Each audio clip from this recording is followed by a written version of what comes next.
Viewers part 2 में आपका स्वागत है। तो हम अगले क्वेश्चन की बात करते हैं। जैसे कि 10 नंबर क्वेश्चन आया हुआ था, ज़मीन से वायुमंडल के शीर्ष तक हवा के एक स्तंभ में जोन की मोटाई को डैश के रूप में मापा जाता है। एक समय याद होगा कि ओजोन परत में छेद हो गया करके बोला जा रहा था। तो इससे भी क्वेश्चन एक बनना लाजमी था, क्योंकि काफ़ी पॉल्यूशन हो रहा है। तो टॉप्शन जो कि नापा जाता है जो वायुमंडल में उपस्थित होते हैं ओजोन की मोटाई के लिए होता है।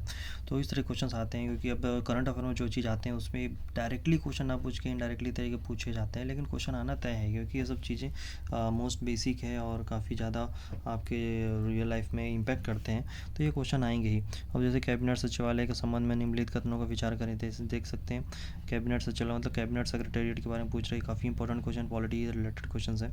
और इसमें अब देख सकते हैं कि जो भी नई गवर्नमेंट बनती है या फिर अभी जो नया गवर्नमेंट बना है, तो इसमें से भी आना लाजमी है ये इस तरह के क्वेश्चंस, क्योंकि अभी गवर्नमेंट चुना हुआ है। तो फिर जाहिर सी बात है कैबिनेट सेक्रेटरी से सब के बारे में आएंगे क्वेश्चंस। तो पॉलिटिकली आप ये सब टॉपिक इस तरीके के आप तैयार करके रखिएगा, क्योंकि क्वेश्चन के ट्रेंड के ऊपर मैं वीडियो बना रहा हूँ। इस तरह के क्वेश्चंस काफ़ी अच्छे तरीके से पूछे जाते हैं, जो कि नॉर्मल पब्लिक को, नॉर्मल सिटीजन को पता होना चाहिए, बेसिक नॉलेज कि सेक्रेटेरिएट और कैबिनेट सेक्रेटरी में और भी हमारे स्टेट में चुनाव हुआ है और अभी प्रधानमंत्री का भी चुनाव हुआ है, देख सकते हैं। तो इस तरह क्वेश्चंस आएंगे।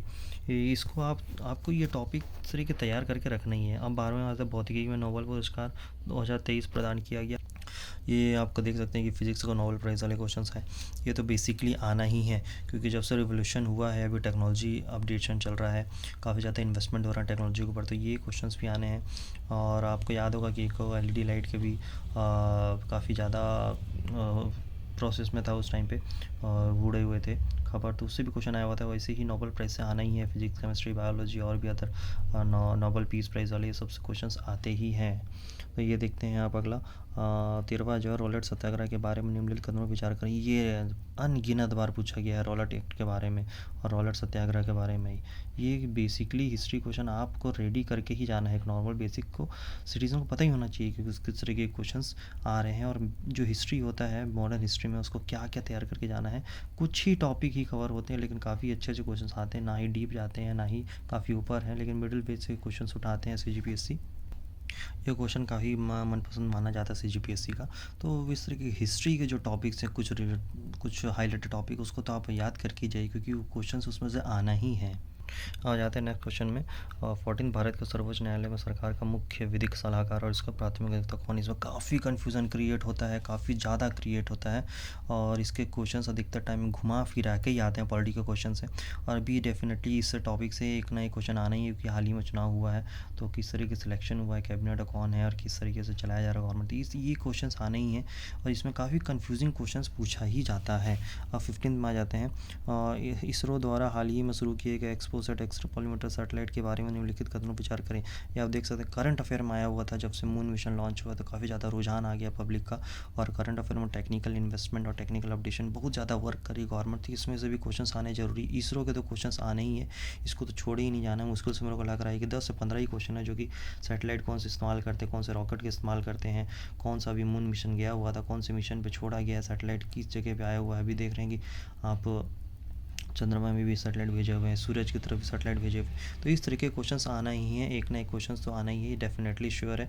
तो आप टेक्नोलॉजी में इस तरह क्वेश्चंस प्रिपेयर करके रखें, और इस तरीके के टॉपिक्स को आप तैयार करके रखें। ये बेसिकली एक नॉर्मल बेसिक टॉपिक है, जो कि करंट अफेयर में चलता ही रहता है। अब अगले आते हैं नेक्स्ट क्वेश्चन में, हिमालय की सबसे बाहरी श्रृंखला की क्या कहा जाता है।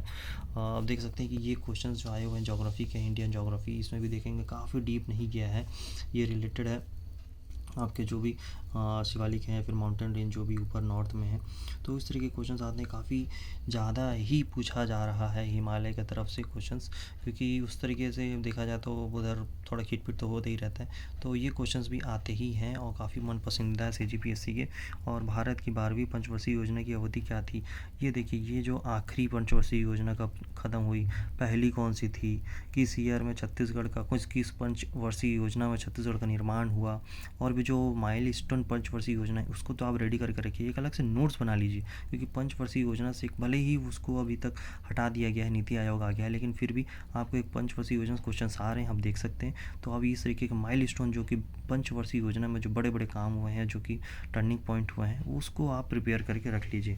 नेक्स्ट क्वेश्चन जाते हैं, संगीत श्रेणी में किस भारतीय शहर को यूनेस्को क्रिएटिव सिटीज नेटवर्क में जोड़ा गया है? आप देख सकते हैं कि इसमें ग्वालियर का नाम है, क्योंकि इसी तरीके से वो डांडिया का भी आया हुआ है, और भी कहीं कहीं यूनेस्को से रिलेटेड जो भी आपके करंट अफेयर में है उसको आप बेसिकली याद कर लीजिएगा, क्योंकि उसमें से क्वेश्चंस आना तय है।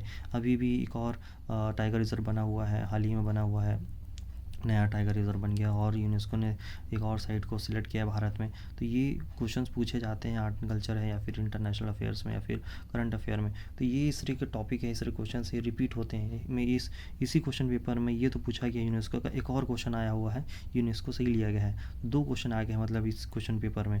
तो मेरा बोलना ये है कि जो भी टॉपिक है करंट अफेयर में उसको ज़्यादा ध्यान दिया जाए, कि टेक्नोलॉजी हो या फिर आपका यूनेस्को रिलेटेड हो, आर्ट एंड कल्चर का हो, या फिर एंटीक जो भी धरोहर हो, ये सब चीज़ों पे क्वेश्चंस आना तय है। और हिस्ट्री में भी आपको ज़्यादा डीप जाना नहीं है, जो कि बेसिकली जो ज़्यादा हाईलाइटेड होते हैं, आप देख सकते हैं कि रेगुलरली हाईलाइटेड जो टॉपिक है उसी में से तैयारी करना है। तो आप मिलते हैं नेक्स्ट वीडियो में। धन्यवाद।